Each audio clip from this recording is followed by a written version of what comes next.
Всем добрый вечер. Итак, друзья мои, это жезл, который мне отправили из Польши. Жустина отправила. Хотя я сказала, что подобный, похожий жезл у меня есть. Вообще у меня жезлов 5 в данный момент, которые здесь. Что такое жезл? Тот самый, то есть та самая волшебная палочка, которой так часто говорят, да, в сказках рассказывают. Волшебная палочка, выполняющая все желания и указания своего хозяина. На самом деле очень многое в сказках имеет прямое отношение к магии. Та же самая, то есть плащ-невидимка. Я дарила вам такой, да, свою версию заговора, как превратиться в невидимку не в прямом смысле, а чтобы человек, который вам неприятен, вас не заметил и прошел мимо. Чтобы у вас не завязалась там с ним потасовка, разговор, все что угодно. Вот неприятен вам человек. Волшебство, кубок волшебный, который искали, камни, которые обладали силой и так далее. То есть сказка на самом деле построена на тех самых поверьях, на древних знаниях, которые имели место быть и до сих пор есть. Так вот, волшебная палочка или жезл колдунов. Что это такое? Когда вы направляете силу в одном направлении, вот так вот направляя, рукой показываете или палкой, жезлом показываете эту сторону, вы всю свою силу направляете туда. Ну, например, да, вот этот жест, чтобы ты вот, чтобы с тобой вот так случилось, или там соседи друг на друга, вот они вот такие-то.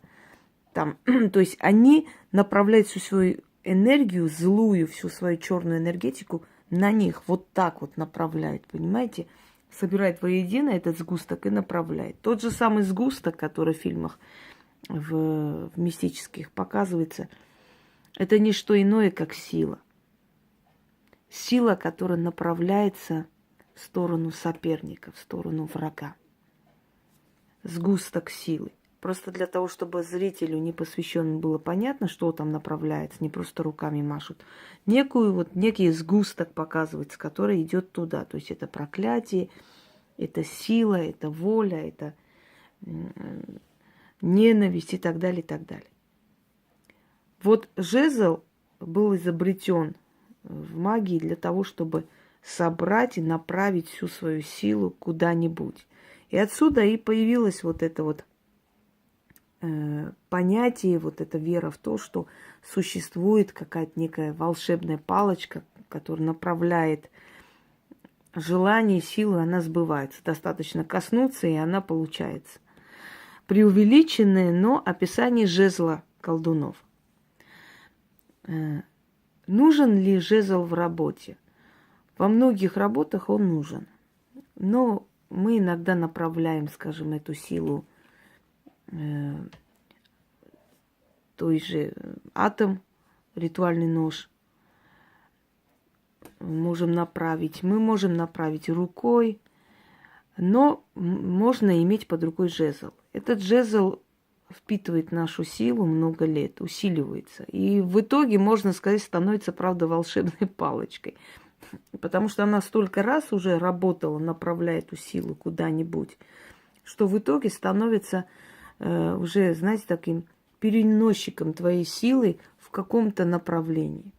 Так вот, дорогие друзья, вот тот ритуал, который я собираюсь вам подарить, может сделать каждый человек, то есть это ритуал для всех. Но простому человеку жезл не нужен. Не просто не нужен, а запрещен. Именно колдовской жезл. Но для того, чтобы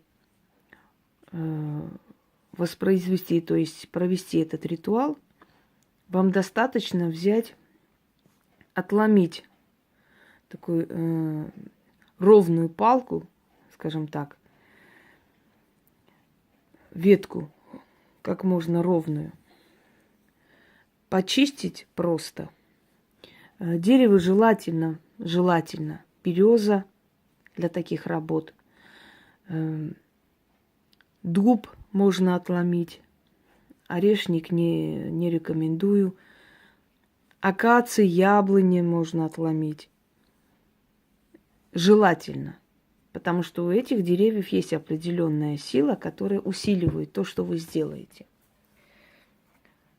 Смысл этого ритуала. Вы знаете, дорогие друзья, иногда бывает, что вот в жизни, знаете, так глухо, как в танке.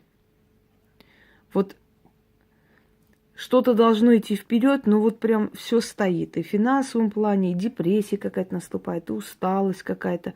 Люди, у которых есть магазины, или люди, у которых есть интернет-магазины, которые чем-то торгуют, да, могут некоторое время, например, застой наблюдать. Вот все стоит и ничего никуда не двигается.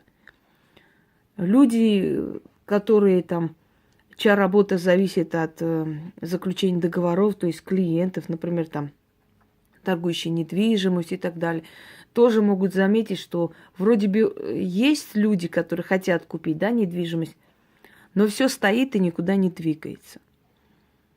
И вот как быть в этом случае, как поступить? Вы можете привести в движение пространство. Я подобный ритуал подарила практикам, но сейчас подарю обычным людям, и называется это «Вечное движение». Вокруг нас все состоит из энергии. Мы можем где-то планировать свою жизнь, мы можем поставить четкий план. То есть мы можем наперед что-то для себя, знаете, определить. Неважно, получится это или нет, но в любом случае мы можем это спланировать, обдумать и идти к этой цели. Человек способен запрограммировать, если у него мысли сильные, желания сильные, и если он входит в состояние измененного сознания. Сильно не увлекайтесь, потому что в состоянии измененного сознания, например, ведьмы и колдуны, они чаще в этом состоянии измененного сознания. Пока жизнь в невесомости, я как-то снимала ролики, объясняла, как у нас бывают периоды, когда жизнь в невесомости, когда ты встаешь с дивана, чтобы пойти чай себе заварить, да, и ты видишь, что ты еще пока на диване сидишь, но ты еще и пошла туда. Это очень веселая картина. Это жизнь в полуастральной невесомости очень жуткая вещь, и поэтому увлекаться этим всем не стоит. Не стоит увлекаться всякими астральными путешествиями по разным методикам людям, которые не знают, что их там ждет. Когда душа выходит во время сна, его сопровождает хранитель, стражник. Поэтому он может пойти спокойно, выйти в каких-то пространствах, побывать и вернуться обратно. Когда человек сам выходит в астрал, его никто не защищает. И очень может быть, что, вернувшись обратно, он будет безумен. Он может себе сломать психику, он может оставить все свое здоровье, его энергию жизненную могут сожрать, потому что каждому человеку предоставлен определенный запас энергии. И он может израсходовать это сразу и уйти и умереть. Понимаете? Вот в чем дело.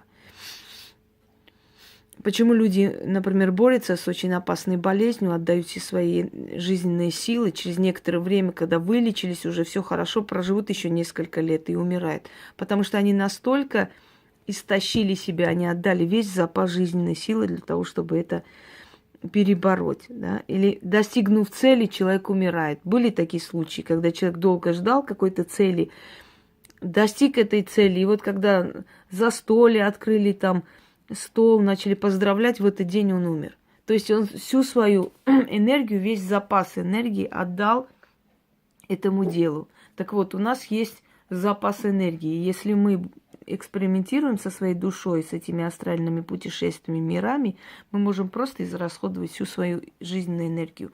И потом уже долго не прожить. Поэтому, дорогие друзья, сильно не увлекайтесь всякими астральными путешествиями. Я к тому, что когда мы входим в состояние измененного сознания, мы слегка приподнимаемся от своего тела. Вот в транс входят, да, например, шаманы входят в транс, или от однообразной музыки, или тоже, те же самые мантры, которые мы слушаем, нас вводят в какое-то состояние транса. Это самый такой, скажем так, начальная фаза и безобидная, безопасная для человека. Но если человек увлекается, он может войти в более глубокий транс. Мы, когда входим в какое-то состояние транса, мы соединяемся с потусторонними мирами. Мы как бы чуть-чуть выходим, понимаете, и потом наше сознание начинает меняться. Мы можем видеть какие-то сущности, мы можем что-то предугадывать, мы можем где-то путешествовать во снах. Такое бывает, когда человек себя вводит в транс, в состояние измененного сознания. Но чрезмерное увлечение этим, если человеку недозволено и нельзя, может привести к тому, что этот человек потеряет разум, что человек потеряет свою жизнь. И много иного может произойти в жизни. Итак, если вы хотите, чтобы вокруг вас было движение, вечное движение, чтобы, знаете как, пространство оживилось, чтобы начались денежные опять потоки, работы, дела и так далее. Но я вас предупреждаю, если вы перестараетесь, у вас будет столько дел, что вы не успеете затылок почесать. Такое возможно. Что вам нужно для этого? Вам нужно взять веточку, палочку, встать посреди комнаты. И вот таким образом, перемешивая, как бы, вот руку тянете вверх, да, насколько можете, не надо прям на цыпочки становиться, просто расслабленно тянете руку и перемешиваете пространство. Перемешиваете пространство и говорите это заклинание. И вот когда вы будете это пространство перемешивать, мешать все эти энергии, говорить, как открывать воронку, чтобы через эту воронку то, что вы просите, туда пошло вверх, понимаете?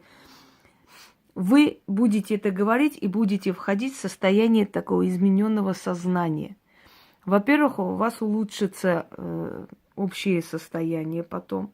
Сначала вас будет шатать, трясти, голова закружится после этого ритуала.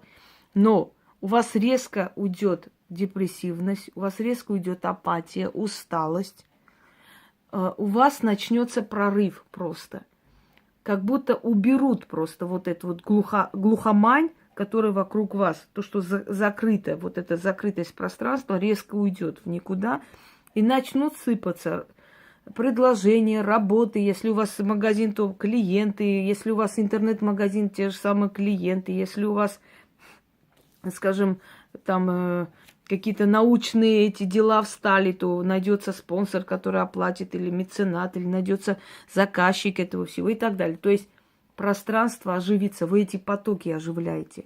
Сколько раз это читать? Читать это столько раз, пока вас не начнет шатать. Как только начинаете вас шатать, на половине, вот вы прочитали все, на половине идите, ложитесь, придите в себя минут 5 и встаньте. И в течение самого короткого времени, нескольких дней, у вас начнется оживление пространства. Каждый раз, когда у вас застой, делайте этот ритуал. Этот ритуал я назвала вечное движение, потому что все должно вечно двигаться. Одна работа пришла, сделали, ушло, вторая должна прийти, третья должна прийти. Поток денег отсюда пришел, теперь оттуда должно прийти, теперь отсюда должно прийти и так далее. Понимаете? Но сделайте эту волшебную палочку. В конце концов, если вы не можете это сделать, ну, купите, только узнайте, какое это дерево. Не колдовской жезл, а может быть там красивую какую-нибудь палочку. Или закажите красиво, если вы хотите сделать. Главное, чтобы вы не использовали колдовской жезл для своих работ. И этого делать не нужно, потому что вы не колдуны, скажем так. Итак, уже показывала, перемешивая пространство, читайте. Стоит посреди леса ведьма Варвара. Поклон тебе и почет, почтение и слава. Мешает жезлом Варвара в котле свое зелье. Руки поднимет, значит, будет веселье. Знать будет веселье, извиняюсь. Колдовской свой жезл передаст она мне и скажет: бери в подмогу себе. Возьму я жезл, подниму к небесам, колдовскому жезлу, словом своим силу свою всю передам. Север, запад, юг, восток, я создаю движение, перемешай жезл колдовской. Приведи в движение пространство, создай вокруг меня движение, вечное движение, отовсюду дела. Движение денег, движение энергии, движение оживись. Двигайся, двигайся, пространство, создай движение. Мне больше труда и много нужного, и много выгоды, и денег, и почета. Жезлом колдовским, ведьмы Варвары, оживляю я пространство вокруг себя для своей славы. Оживляю я потоки денег, оживляю я потоки даров, оживляю энергию силы, судьбу оживляю, удачу, везение я оживляю. И все, что хочу, и о чем я мечтаю, все получаю, все получаю, все получаю. Услышь меня, мироздание. Вы знаете, я сейчас читаю, меня аж в пот кинуло. Бывает. Но обычно у меня после такого жар, холод, но сегодня что-то так вспотело резко. Вообще я не потливый человек. Ну, в любом случае. Так что у каждого из вас что-то такое будет. Читайте несколько раз. То есть читать. Вот когда вы почувствовали, что вас зашатало, наполовину. Вот где вы прочитали до этого места, положите этот жезл или палку на стол, ложитесь, придите в себя и повторяйте это периодически, когда у вас в жизни застой, когда вам не хочется жить, когда у вас замораживается все, когда у вас словно стоит жизнь на месте, никуда не двигается, и так далее, и так далее, и так далее. Ваша просьба будет услышана, мироздание на вас, скажем так, потоком вылить столько работ, столько занятий, что вам некогда будет фигней маяться и думать о смерти, думать о чем-то плохом и так далее, и так далее. И самое главное, что в движение придет пространство, потоки энергии, и они обязательно обернутся в вашу пользу. Всем удачи и всех благ.